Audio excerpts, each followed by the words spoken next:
Hello, this is Brian Scuttle of Sonic Cinema here with a quick take, and we're up to award season, up to screener season, and up to a point where I have three critics groups that I will be voting with in the next couple months, and so I need to get caught up on the movies that I've not seen that I've wanted to catch up with. And I decided to start that with a movie from writer-director Eva Victor that played at Sundance. I really hate that I missed the screening of in Atlanta due to work earlier this summer, and that was her film Sorry Baby.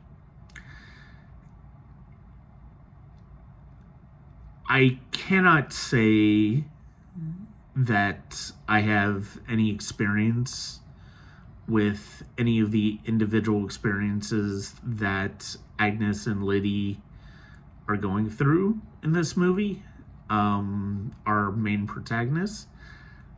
But especially with Agnes, whose life has really seemed to be a struggle since a quote unquote bad thing happened to her a few years ago in grad school.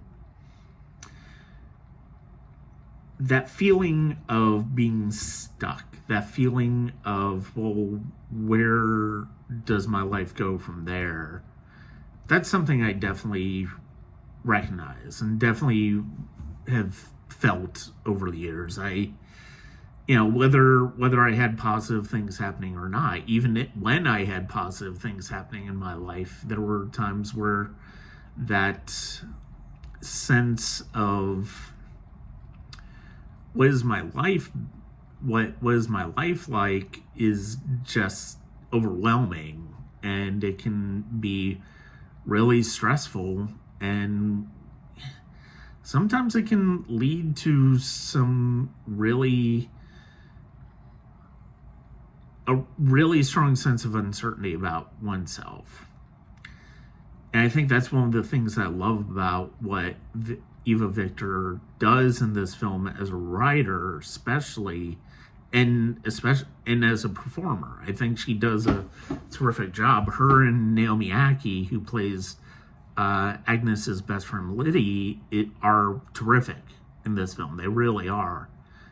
And we see them throughout various experiences in their friendship, and it's primarily from Agnes's point of view, but we definitely get a sense of who Liddy is as a character as well, and the way that their lives have diverged, and how it feels like Liddy's life has gotten stronger over the years, but Agnes's really hasn't.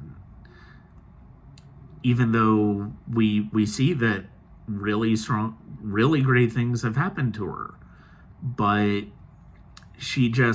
there's an event that happens in this movie that it's hard for her to get past it, and understandably so when we understand what it is.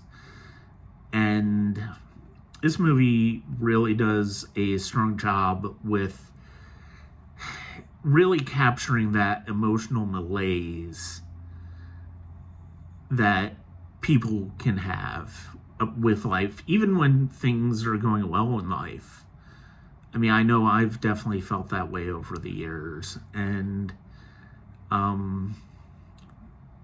it's something Victor does just really quite beautifully and quite subtly. This movie is a really strongly written and directed film. And there's a performance, it's only a couple of scenes, by John Carroll Lynch later on in the film, where he plays a store attendant that Agnes meets at a time where she is having a panic attack. And the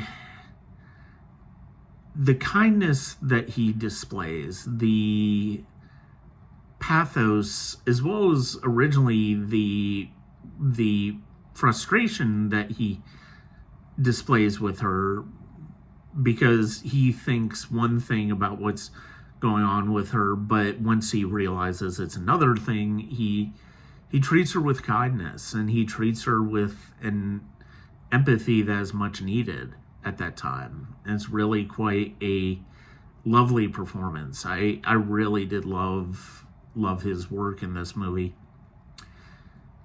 And I love the way that the film builds out from one moment where it starts and returns to later on after that moment has passed, and how it all transpires within the context of this film. It's really quite a lovely film. If you haven't had a chance to see it, I believe it's on HBO Max. But I mean, honestly, it's worth renting just to watch it. It's really quite a special movie. And there are going to be more of these coming up. I mean, this is one of those times where I do tend to do quick takes, especially if it's a movie that I've wanted to see that I haven't had a chance to see. So those are my thoughts on Sorry Baby, and I will have more quick takes in the future.